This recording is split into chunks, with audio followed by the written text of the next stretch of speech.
بسم اللہ الرحمن الرحیم۔ ان گناہوں کا بیان چل رہا تھا جو نیکیوں کو برباد کرتے ہیں۔ ان میں سے 4 کا بیان ہو چکا۔ 5واں اور چھٹا گناہ ہے والدین کی نافرمانی کرنا اور تقدیر کا انکار کرنا۔ حضرت ابو امامہ رضی اللہ عنہ سے روایت ہے کہ آقا علیہ الصلاۃ والسلام نے فرمایا: ثلاثة لا يقبل منهم يوم القیامة صرف ولا عدل۔ قیامت کے دن 3 قسم کے لوگوں کے نہ فرض قبول ہوں گے نہ کوئی نفل۔ آقٌ و منان و مکذب بقدر۔ نمبر 1، والدین کی نافرمانی کرنے والا۔ نمبر 2، احسان کر کے جتلانے والا۔ اور نمبر 3، تقدیر کا انکار کرنے والا۔ اس روایت کو امام طبرانی نے معجم کبیر میں نقل کیا ہے۔ والدین کی ناراضگی عبادات کی قبولیت میں بہت بڑی رکاوٹ ہے۔ البتہ یہ بات ہر مسلمان کو جاننی چاہیے کہ اگر والدین شرک و بدعت کا یا کسی کبیرہ گناہ کا یعنی اللہ اور رسول کے خلاف کسی بات کا حکم دیں تو ان کی اس بات کو نہیں مانا جائے گا۔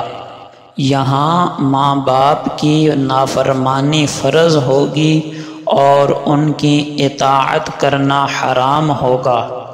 مثلا لڑکی کو کہیں پردہ نہ کرو، لڑکے کو کہیں کہ داڑھی منڈا دو، یا کسی بزرگ کو یا قبر کو سجدہ کا حکم دیں یا کسی بدعت کے ارتکاب کا حکم دیں تو یہاں ان کی اطاعت جائز نہیں ہے، لیکن اس کا ہرگز یہ مطلب نہیں ہے کہ انسان خود کو بہت بڑا موحد اور توحید پرست ظاہر کرتے ہوئے ماں باپ سے تعلق ہی توڑ دے اور ان کی توہین و تذلیل کرنے لگے، ان کے سامنے اونچی اور غصے والی آواز میں بات کرنے لگے۔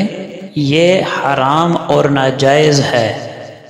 خدا نخواستہ والدین اگر غیر مسلم بھی ہوں، کافر بھی ہوں، تو ان کی اطاعت تو نہیں کی جائے گی، لیکن ان کافر والدین کا بھی ادب اور احترام کرنا فرض ہے، اور ان کی بھی توہین اور تذلیل اور ان سے اونچی آواز میں اور غصے والی آواز میں بات کرنا حرام ہوگا۔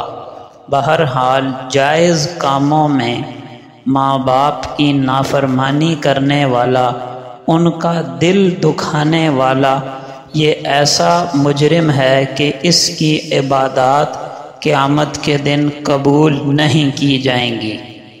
رہی بات تقدیر کی، تو اتنا ایمان رکھنا فرض ہے کہ جو کچھ قیامت تک ہونے والا ہے وہ سب کچھ اللہ پاک پہلے سے جانتے ہیں، اور وہ سب کچھ اللہ کے حکم سے لوح محفوظ میں لکھا ہوا ہے۔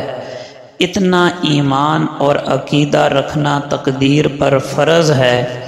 اس سے زیادہ تقدیر کے مسئلے میں بحث اور کھوج کرید کرنا جائز نہیں ہے۔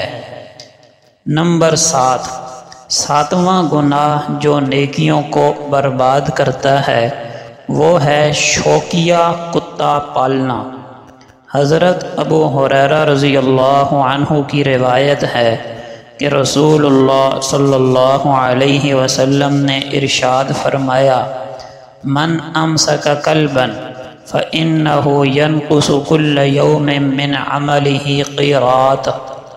جس شخص نے کتا پالا جس شخص نے کتا پالا روزانہ اس کی نیکیوں میں سے ایک قیراط کے برابر اعمال ضائع ہوتے رہتے ہیں، الا کلب حرث او ماشیہ، سوائے اس کتے کے جو کھیتی باڑی کی حفاظت کے لیے ہو یا مویشیوں جانوروں کی حفاظت کے لیے ہو۔ یہ روایت صحیح بخاری میں موجود ہے۔ اس روایت سے پتہ چلا کہ شوقیہ کتا پالنا اتنا بڑا گناہ ہے کہ روزانہ نیکیوں میں سے ایک قیراط اجر کم کر دیا جاتا ہے، اور دوسری حدیث سے ہمیں پتہ چلتا ہے کہ ایک قیراط احد پہاڑ کے برابر ہے۔ اتنی نیکیاں روزانہ اعمال نامے سے ضائع ہوتی رہتی ہیں۔ 3 قسم کے کتے پالنے کی اجازت ہے۔ 2 کا تذکرہ اس حدیث میں ہے، یعنی کھیتی باڑی کی حفاظت کے لیے یا جانوروں کی بھیڑ بکریاں ہیں، گائیں بھینسیں ہیں، ان کی حفاظت کے لیے، اور تیسرے کا پتہ دوسری روایات سے چلتا ہے، وہ ہے شکار کرنے کے لیے کتا پالنا، جو کتا سکھایا ہوا ہو، یعنی جسے شکار کی باقاعدہ ٹریننگ دی گئی ہو۔ تو ان 3 قسموں کے علاوہ کتا پالنا حرام اور ناجائز ہے۔ اسی لیے آقا دو جہاں صلی اللہ علیہ وسلم نے فرمایا، جس گھر میں تصویر اور کتا ہو وہ گھر رحمت کے فرشتوں کے نزول سے محروم رہتا ہے۔ یہ بھی بخاری کی روایت ہے۔ ہمارے معاشرے میں یہ فیشن بنتا جا رہا ہے کہ لوگ کھلانے کے لیے اور شوقیہ گھروں کے اندر کتا پالتے ہیں۔ انہیں چاہیے کہ آقا علیہ السلام کی سچی زبان سے نکلے ہوئے یہ دونوں سچے فرامین اپنے سامنے رکھیں۔ 8واں گناہ جو نیکیوں کو برباد کر دیتا ہے، اور آج کے زمانے میں اس حدیث کو بہت زیادہ بیان کرنے کی اور یاد رکھنے کی ضرورت ہے، وہ ہے تنہائیوں میں حرام کاموں کا ارتکاب کرنا۔ کتنے نوجوان لڑکے لڑکیاں ہیں، بلکہ اب تو بوڑھے اور کیا جوان سبھی اس طیلاب میں ننگے ہیں کہ موبائل پر گھروں میں، کمروں میں، تنہائیوں میں، بستر میں فحش چیزیں دیکھتے ہیں، فحش فلمیں اور گانے دیکھتے اور سنتے ہیں، اور یوں اپنی آخرت اور ایمان تباہ کرتے ہیں۔ یہ روایت توجہ اور دھیان کے ساتھ سنیں، یہ ابن ماجہ میں موجود ہے، رونگٹے کھڑے کر دینے والی روایت ہے۔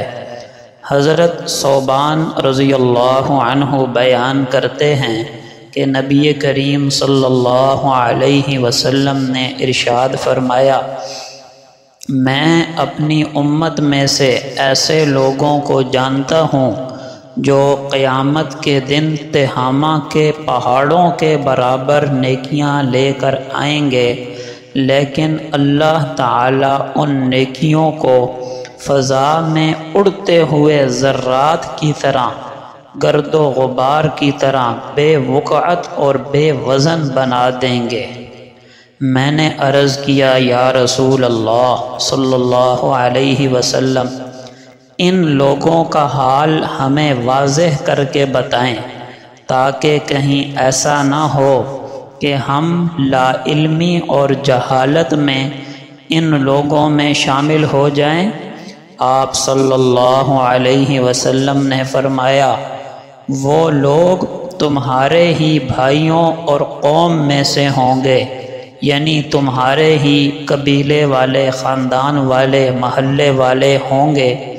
یأخذون من اللیل کما تأخذون، وہ راتوں کو اسی طرح عبادت وغیرہ بھی کرتے ہوں گے جس طرح تم کرتے ہو، وَلَكِنَّهُمْ أَقْوَامٌ إِذَا خَلَوْا، لیکن وہ ایسے لوگ ہیں کہ جب تنہائی میں ہوتے ہیں بمحارم اللہ انتہکوہا تو حرام کاموں کا ارتکاب کرتے ہیں، تنہائیوں میں حرام کاموں کا ارتکاب کرتے ہیں، حرام دیکھنا، حرام سننا۔